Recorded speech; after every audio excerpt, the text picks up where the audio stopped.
के करा खातिन रोपनिए गुरुजी बेलिया चमेलिया यार बेलिया चमेलिया हो के करा खातिर रोपनी रेंगनी के काटनुवे राम किया हो गुरुजी के करा खातिर रोपनी रेंगनी के काटनुवे राम किया हो गुरुजी के करा खातिर रोपनी रेंगनी के काटनुवे राम के करा खातिर रोपनी गुरुजी बेलिया चमेलिया यार बेलिया चमेलिया हो अरे के करा खातिर रोपनी रेंगनी के काटनुवे राम किया हो गुरुजी के करा खातिर रोपनी रेंगनी के काटनुवे राम तोहरे लागे रोपनी सिसिया बेलिया चमेलिया यार बेलिया चमेलिया हो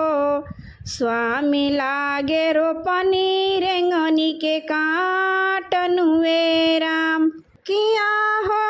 रमा हो स्वामी खातिर रोपनी रेंगनी के काटनुवे राम किया हो रमा हो स्वामी खातिर रोपनी रेंगनी के काटनुवे राम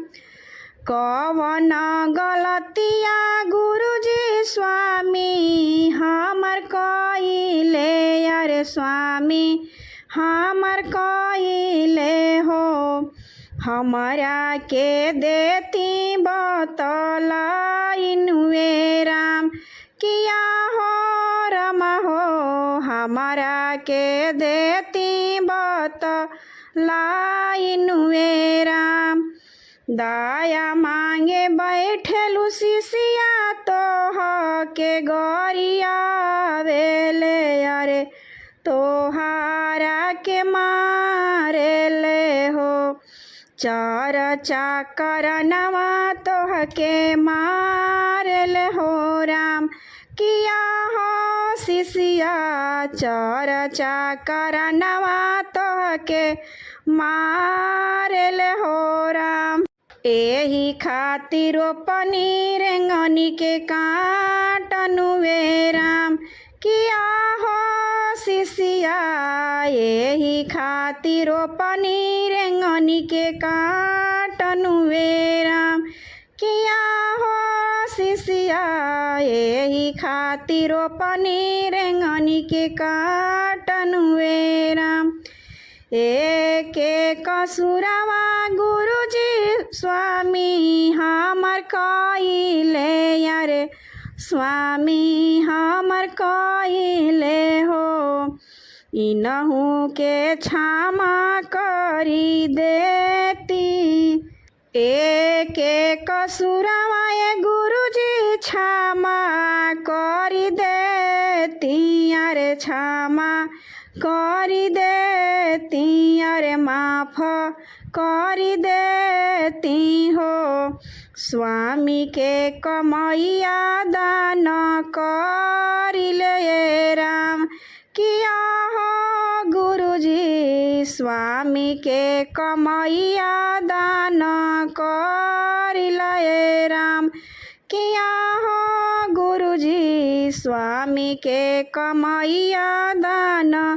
करिले राम स्वामी के कमैया चर्चा करिले राम किया हो रमा हो स्वामी के कमैया चर्चा करिला हो राम किया हो गुरुजी स्वामी के कमैया चर्चा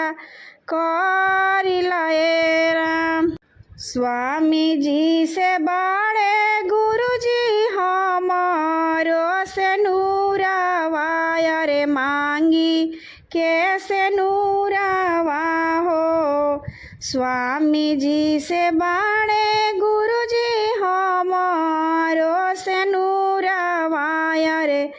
मांगी के से नूरवा हो इनही से सोरा हो सिंगार नुए राम किया हो गुरु जी इनही से सोरा हो सिंगार नुए राम। तो हरि चरचवा गुरु जी गावे गावे कर बोयर गावे गावे कर बो हो स्वामी जी पर दया बरसाई नुए राम किया हो रमा हो स्वामी जी पर दया बरसाई नुए राम। के कर खातिर पनी गुरु जी बेलिया चमेलिया यारे बेलिया चमेलिया हो के कर खातिर पनी रेंगनी के काटनुए राम किया हो रमा हो के कर खातिर पनी रेंगनी के काटनुए राम। तोहर खातिर पनिया सिसिया बेलिया चमेलिया यारे बेलिया चमेलिया हो स्वामी खातिर रेंगनी के काटनुए राम किया हो रमा हो स्वामी खातिर रेंगनी के काटनुए राम।